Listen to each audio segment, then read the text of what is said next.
Assalamualaikum warahmatullahi wabarakatuh. Oke, saya Muhammad Farhan Feriilallah dan teman saya Nila Adelia dan satu lagi Hilda Fatia. Di sini kami akan menjelaskan tentang ilmu-ilmu yang berhubungan dengan Al-Quran. Oke, yang pertama yaitu pengertian Al-Quran. Apa sih pengertian Al-Quran? Al-Quran adalah uslub dan tata bahasa yang sangat tinggi, sayangnya atau sewajarnya. Yang perlu diteliti dari masing-masing ayat itu pertama kali ialah ayat yang menyempurnakan ayat sebelumnya, atau ayat yang berdiri sendiri atau mustaqilat yang mempunyai hubungan dengan ayat-ayat sebelumnya. Yang kedua yaitu nama-nama lain Al-Quran. Berikut adalah beberapa nama Al-Quran yang paling populer dan paling banyak digunakan di masyarakat.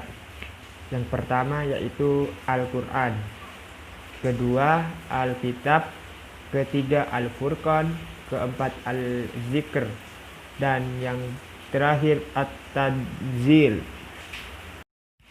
Yang selanjutnya yaitu pengertian munasabah atau korelasi. Pengertian munasabah dibagi menjadi dua. Yang pertama menurut bahasa. Munasabah berarti al-musyakalah atau keserupaan dan al-mugharabah atau berdekatan. Yang kedua menurut terminologi. Munasabah dapat didefinisikan sebagai berikut. 1.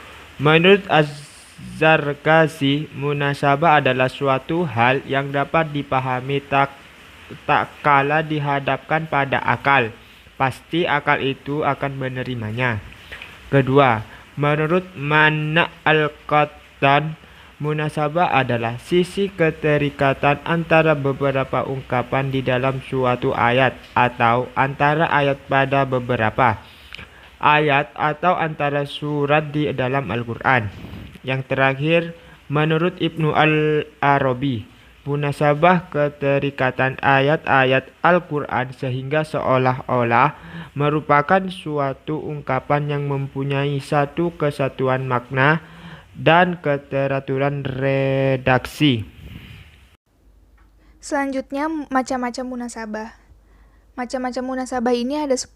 Yang pertama itu munasabah antara surat dengan surat. Yang kedua, munasabah antara satu surat dengan surat sebelumnya. Yang ketiga, munasabah antara nama surat dengan kandungan isinya.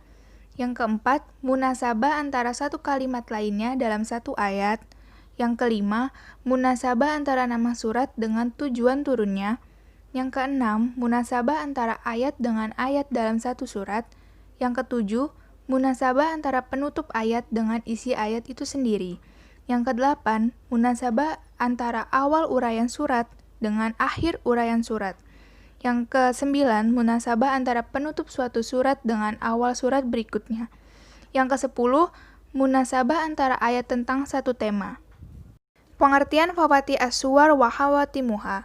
Istilah Fawati As-Suwar terdiri dari dua kata, yaitu Fawatih dan As-Suwar. Fawati merupakan jamak dari Fatihah yang berarti pembuka, sedangkan As-Suwar adalah jamak dari surat, yang berarti Fawatih dan As-Suwar bermakna surat-surat.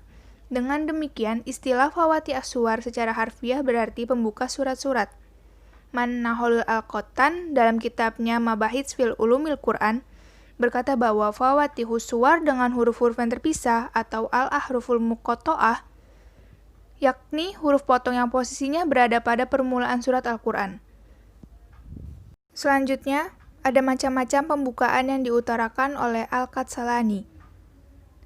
Di antaranya yaitu pembukaan dengan pujian kepada Allah atau al-istiftah bi al-itsana.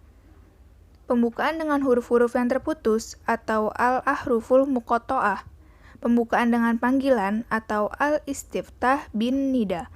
Allah membuka sejumlah surat dengan mengedepankan panggilan an-nida. Terdapat dalam 10 surat, yaitu nida untuk Rasulullah SAW. Pembukaan dengan jumlah kabariyah atau al-istiftah bi al-jumlah al-qabariyah.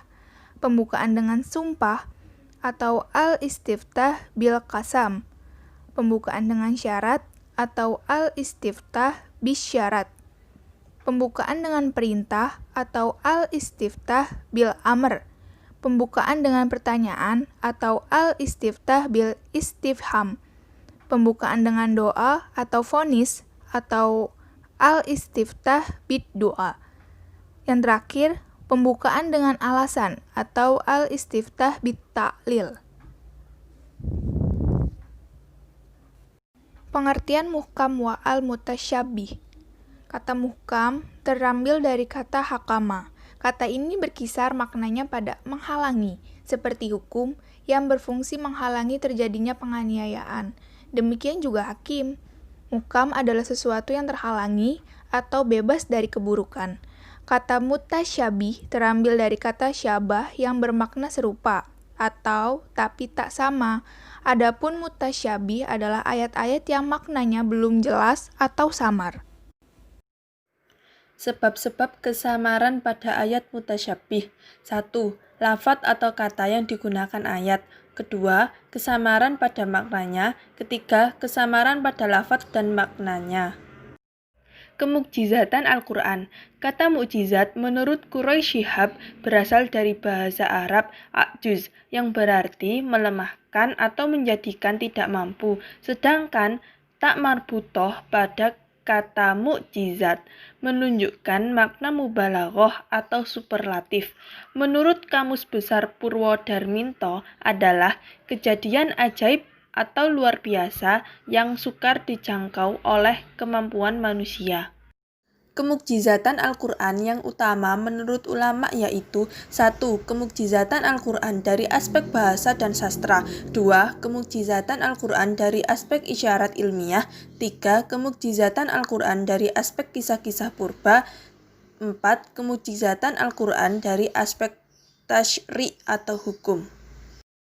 Kisah-kisah dalam Al-Quran. Kisah merupakan suatu metode pembelajaran yang ternyata memiliki daya tarik tersendiri yang dapat menyentuh perasaan dan kejiwaan serta daya pikir seseorang.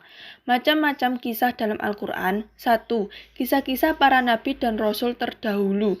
2. Kisah yang disebutkan dengan panjang lebar. 3. Kisah yang disebutkan dengan sedang. 4. Kisah yang disebutkan dengan sekilas. 5. Kisah umat, tokoh, atau pribadi bukan nabi dan peristiwa-peristiwa masa lalu. 6. Kisah-kisah yang terjadi pada zaman Nabi Muhammad SAW.